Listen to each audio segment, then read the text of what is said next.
So I will explain. I really welcome that opportunity. So Article 1 of the Constitution says this, and I will read. All sovereign power belongs to the people of Kenya and shall be exercised only in accordance with this Constitution. That's 1.1. 1.2 says the people may exercise their sovereign power either directly or through their democratically elected representatives. That tweet is anchored strictly on that article. Essentially what it does is that the Kenyan people, when they enacted this constitution, gave themselves the sovereign power to either exercise those powers directly or to do so through their democratically elected representatives. If the so-called democratically elected representatives fail to discharge their duties pursuant to the Constitution, as Ruto has done repeatedly, not just in 2024, but 2025, and recently by ordering that Kenyans who protest should be shot in the leg, essentially to be shot with live bullets. The people have a right to recall in whatever way they deem necessary William Samoei Ruto from the position they placed him in 2022. And Ruto cannot begrudge the people for doing that because he has violated every single trust that the people vested on him. And that's a right the people have. In fact, one of the beautiful things that I watched recently on social media is the young man from Kisumu who said, the people shall mandatory. So it's not something that we go to William Ruto to beg for, because William Ruto is supposed to be working for the people, not for himself. And he cannot dictate to the people what they can do under this constitution. Would either choose to remain in exile for the rest of my life like they wished and die in exile, or I could decide to do something to make sure that my rights were adhered to and that I was able to return to Kenya. The decision there was either I support Raila Odinga and Uhuru Kenyatta and remain in exile for the rest of my life, or I supported William Ruto and I could return to Kenya. That was not in any way a dichotomous situation where you could argue that I did that whitewash anything that William Ruto did. By no means did I do that. It was a presidential contest. In fact, if I was in Kenya, I may have run for president, but they had forced me literally from the Republic of Kenya. And I made that choice only on that basis. Now, of course, I knew what William Ruto did. I've written books about it. I have stated this repeated times in the media. I am not in the business of whitewashing any crime that anybody has committed. And if somebody, for example, tomorrow, Abdikadir, you run for office and they voted for you, does that mean that every crime you have committed, they have now forgiven and they have washed you from those crimes? Does that mean that any crime you're likely to commit in the future, they would now be bound not to tell you that you are committing a crime? By no means, no. So you are absolutely wrong. A support that any citizen gives to a politician does not waive in any way, and does not waive in any way the obligation and duty to speak truth to power, to oppose that individual when they commit atrocities, nor does it in any way forgive them for crimes they have committed in the past. I'm not the deputy or the director of public prosecutions. I'm not the head of the police. I'm not the head of the DCI. I'm not the head of NIS, and I've never been. I have absolutely no responsibility to take William Ruto to committee.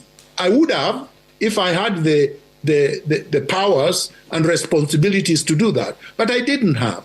So I don't understand your question, because you are implying that by voting, I somehow, in some contortion, forgave William Ruto for everything that he has done. How come you have never asked that question to, let's say, Rigathi Gachagua? He was with William Ruto. Nobody has asked him that question. How come you've never asked this question of all the people, say, for example, Githongo? He supported Raila Odinga. Even Raila Odinga has done so many other things. This question is only placed on Miguna's feet.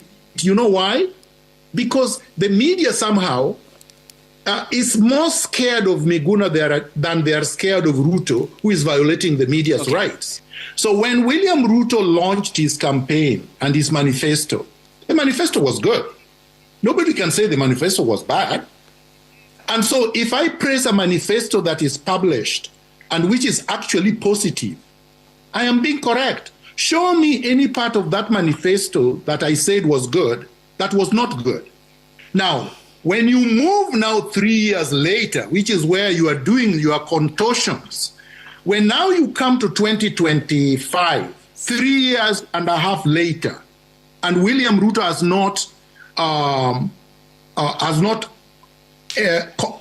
not actually satisfied or honored his manifesto, which I talked about in June 2022. Now you want to blame me in 2025 when I'm actually telling William Ruto exactly what you're saying.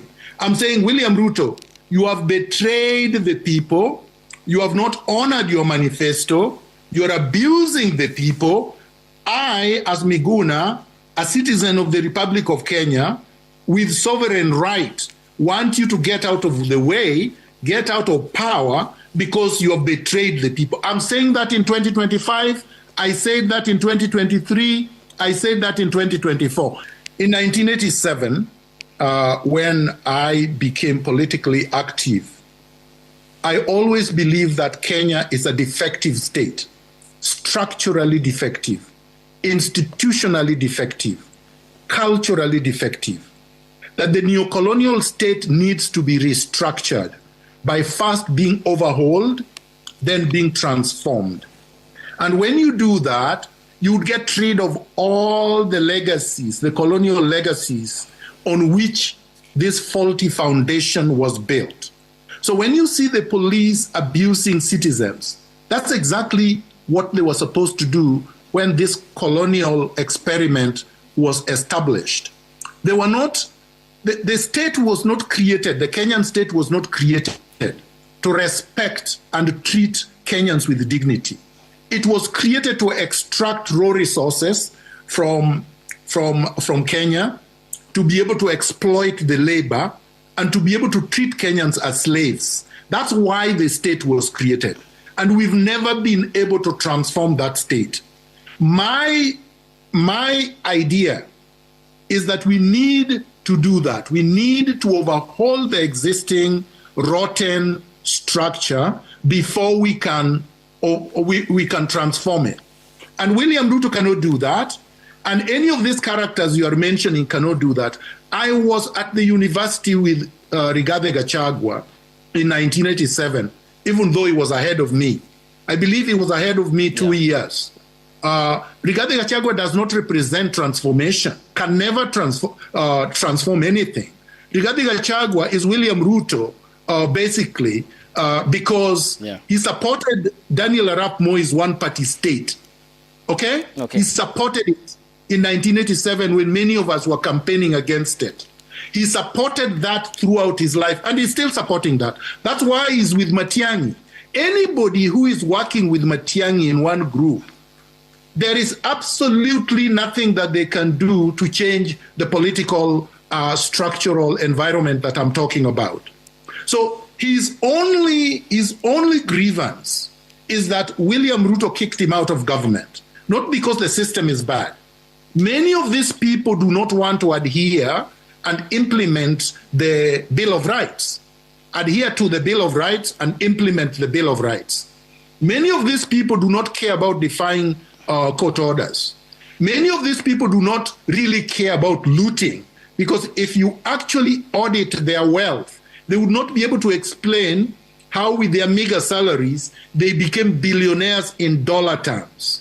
So the so-called opposition is a joke, the same way that Ruto is a joke.